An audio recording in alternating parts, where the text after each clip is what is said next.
शुभ सकाळ आज हूँ 26 एप्रिल शुक्रवार आज ए भिडियो रे आपण माने जानिबा को पाइबे सकाळर 10टी गुरुत्वपूर्ण खबर। तेबे दर्शक बंधु आसंतु जानिबा कोन रहिछि संपूर्ण खबर।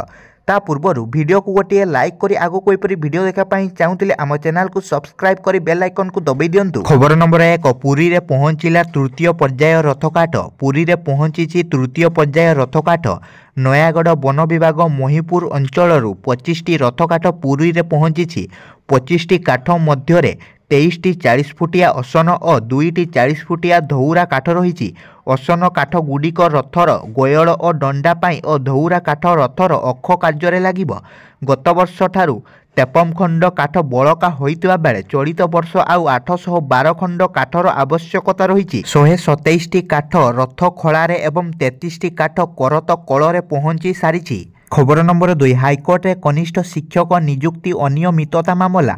हाईकोर्ट रे कनिष्ठ शिक्षक नियुक्ति अनियमितता मामला आसंता 29 तारीख रे हेबो मामलार पूर्णांग शुणाणी। पूर्वरु हाईकोर्ट ड्राफ्ट मेधा तालिका रद्द को चैलेंज करी एकाधिक रिट पिटिशन दायर करथिले मेरिट लिस्ट स्थान पाइतबा आशायी। सेहीपरि एही मामला को 2 जणिया खंडपीठ रे शुणाणी करने सरकार हाईकोर्ट रे अपील करथिले।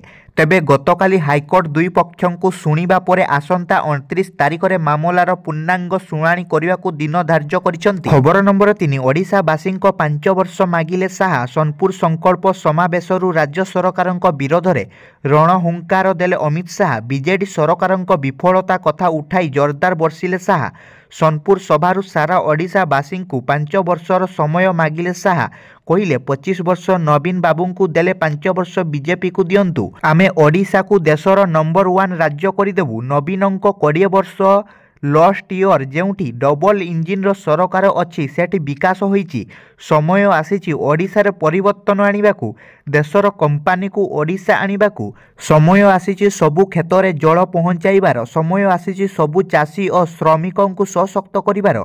जदि ए सबु करिबा को चाहुचंती तेबे बीजेपी रो सरकार आनिबा को पड़िबो बोली शाह जनता को निवेदन करिसंती। खबर नंबर 4 रविवार कटक आसीबे राहुल गांधी। आसंता 28 तारीख रविवार कटक आसुचंती राहुल गांधी।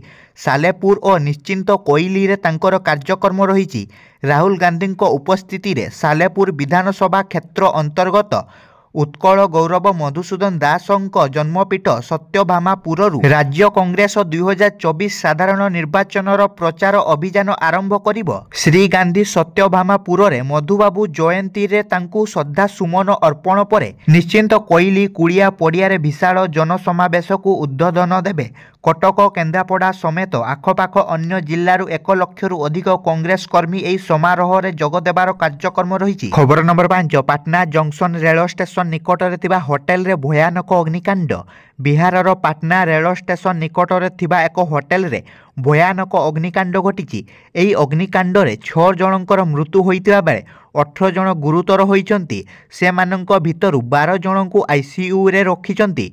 गैस सिलिंडर रु निया लागितिबा अनुमान करा जाउची। सेपटे अग्निशम विभागर अधिकारी कहिचंती कि होटेल रे सुरक्षा नियमर पालन हेउनथिबा प्राथमिकता तदंतरु जणा पड़िछि।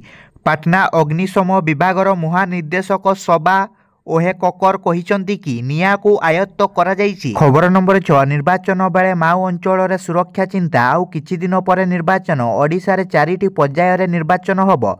माओ अंचल रे मे 13 तारीख रे प्रथम पर्याय रे निर्वाचन थिबारु ओडिशा पुलिस को घारिछि सुरक्षा चिंता। राज्य और केंद्रीय गोइंदा विभागर मध्य एही अंचल उपरे नजर रखिछि। सेतिपई ओडिशा पुलिस केंद्र को 3टी हेलिकॉप्टर मागिछि। गोटिए पाई अनुमति मिली सारी। आसंता 10 दिन भितरे केंद्र बाकी 2टी हेलिकॉप्टर ओडिशा पुलिस को देव बोली ओडिशा पुलिस रे जणे वरिष्ठ अधिकारी सूचना दैछंती। पूर्व रेकर्ड कहूची जे निर्वाचन समय रे माओवादी माने किछि भी अघटन घटाई पारंती। ओडिशा पुलिस सेतिपई संपूर्ण प्रस्तुत बोली डीजीपी अरुण षडंगी सूचना दैछंती। विशेष करी मालकानगिरी कोरापुट नोआपड़ा कंधमाल भली अन्य माओ अंचल रे कड़ाकड़ी पेट्रोलिंग पाई हेलिकॉप्टर आवश्यकता रही। सेतिपई ओडिशा पुलिस पक्षरु 3टी हेलिकॉप्टर केंद्र को मगा जाइथिला। एही 3टी भितरे गोटिए एयर एम्बुलेंस रही। खबर नंबर 7 मोदी और राहुलंक पाई नोटिस। निर्वाचनी ऋतु रे राजनैतिक महल सरगरम होई पड़िछि। ए भितरे निर्वाचनी आचरण विधि उल्लंघन अभियोग मध्य आसीछि।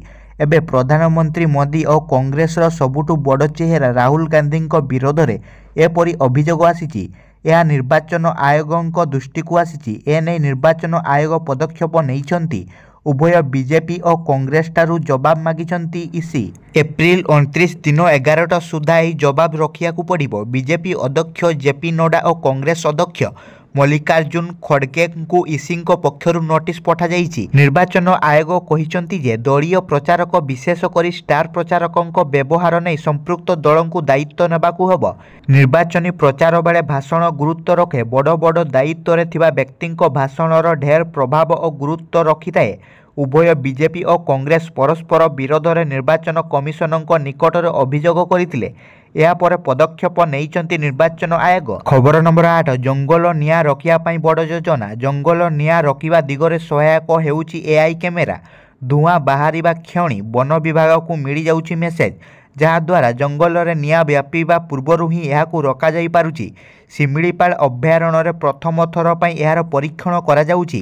ଏହା ସଫଳ ହେଲେ ରାଜ୍ୟର ସମସ୍ତ ଜଙ୍ଗଲରେ ଏହି ବ୍ୟବସ୍ଥା ଲାଗୁ କରାଯିବ ବୋଲି କହିଛନ୍ତି ପିସିସିଏଫ୍ ଦେବୀଦତ୍ତ ବିଶ୍ୱାଳ। ଖବର ନମ୍ବର 9 ଭାରତର ଆଉ ଏକ ଶତ୍ରୁ ନିପାତ। ଭାରତର ଆଉ ଏକ ଶତ୍ରୁକୁ ପାକିସ୍ତାନରେ ହତ୍ୟା କରାଯାଇଛି।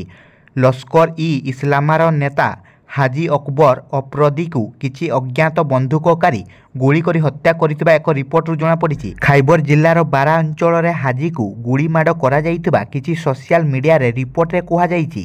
ପୂର୍ବରୁ ଭାରତର ଏକାଧିକ ଶତ୍ରୁଙ୍କୁ ପାକିସ୍ତାନରେ ହତ୍ୟା କରାଯାଇଥିବା ନେଇ ଖବର ସାମ୍ନାକୁ ଆସିଥିବା ବେଳେ ଏବେ ହାଜିରର ନାମ ସେହି ଲିଷ୍ଟରେ ଯୋଡ଼ି ହୋଇଯାଇଛି। ଖବର ନମ୍ବର 10 8 ସହରର ତାପମାତ୍ରା 43 ଡିଗ୍ରୀ ଉପରେ। ଝାରସୁଗୁଡ଼ା ସବୁଠୁ ଉତ୍ତପ୍ତ।